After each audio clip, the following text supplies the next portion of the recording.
چھٹیاں نام سنتے ہی ذہن میں مکمل آرام اور سکون کا خیال آتا ہے نا؟ لیکن کیا کبھی ایسا محسوس ہوا ہے کہ اس آرام کے پیچھے بھی ایک چھوٹی سی فکر چھپی ہوتی ہے؟ آج ہم ایک ایسی ہی سادہ سی کہانی دیکھیں گے جو بتاتی ہے کہ حقیقی بے فکری والا اطمینان آخر ملتا کیسے ہے۔ تو کہانی شروع ہوتی ہے ایک بہت ہی جانے پہچانے آرام دہ منظر سے۔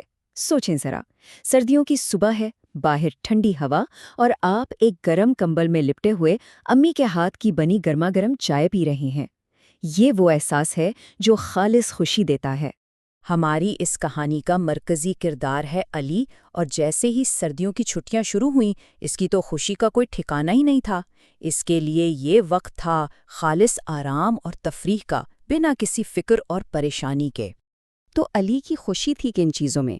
بھئی صبح دیر تک سونا، اسکول جانے کی کوئی جلدی نہیں، گرم کمبل سے باہر ہی نہ نکلنا اور امی کے ہاتھ کی چائے کا لطف اٹھانا۔ یہی وہ چھوٹی چھوٹی سادہ سی خوشیاں تھیں جو اس کی چھٹیوں کو خاص بنا رہی تھیں۔ بظاہر تو سب کچھ بالکل پرفیکٹ تھا، مگر اس سارے مزے اور آرام کے بیچ ایک چیز تھی جسے علی، آپ کہہ سکتے ہیں، بھولنے کی کوشش کر رہا تھا۔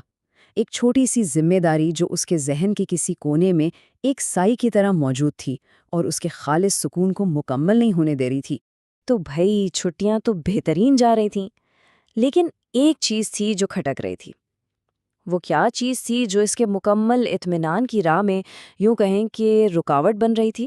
جی ہاں، اور وہ تھا اسکول سے ملا چھٹیوں کا کام۔ وہی ذمہ داری جسے اکثر لوگ، بلکہ ہم سبھی، چھٹیوں کے آخری دنوں تک ٹالتے رہتے ہیں، اور یہی وہ فکر تھی جو علی کے آرام میں خلل ڈال رہی تھی۔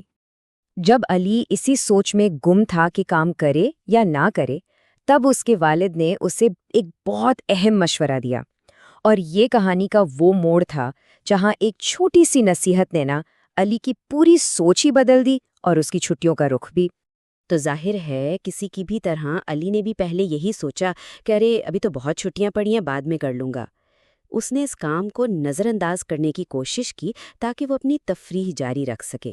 یہ ٹال مٹول کا ایک کلاسک کیس تھا۔ اور بس اسی موقع پر علی کے والد نے اسے بہت ہی سادگی سے سمجھایا۔ انہوں نے کوئی لمبا چوڑا بھاشن نہیں دیا، صرف اتنا کہا، وقت پر کام کرنا ایک اچھی عادت ہے۔ یہ صرف ایک جملہ نہیں تھا، بلکہ یہ وہ حکمت تھی جس نے علی کو ایک نیا راستہ دکھایا۔ کبھی کبھی سب سے گہرے سبق سب سے سادہ باتوں میں ہی چھپے ہوتے ہیں۔ تو والد کی اس بات نے علی پر بڑا گہرا اثر ڈالا۔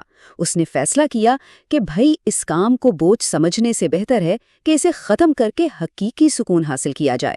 اس نے ٹال مٹول کو چھوڑ کر ذمہ داری کا راستہ اپنایا۔ علی نے ایک بڑا پریکٹیکل سا پلان بنایا۔ پہلا قدم، روز تھوڑا تھوڑا کام کرنا۔ اس سے کیا ہوتا؟ نہ تو بوجھ لگتا، اور چھٹیاں ختم ہونے سے پہلے کام بھی آرام سے مکمل ہو جاتا۔ اور سب سے بڑی بات، جب کام ختم تو پھر بنا کسی ٹینشن کے کھیلنے کودنے کا مزہ ہی کچھ اور ہوتا۔ اور یہیں پر علی کو وہ بات سمجھ آئی جو اس پوری کہانی کا اصل سبق ہے۔ اسے احساس ہوا کہ اس کا جو اطمینان تھا، اس کی جو خوشی تھی، وہ دراصل اس کی ذمہ داری پوری کرنے سے ہی جڑی ہوئی تھی۔ تو یہاں آ کر نا کہانی کا پورا نچوڑ سامنے آ جاتا ہے۔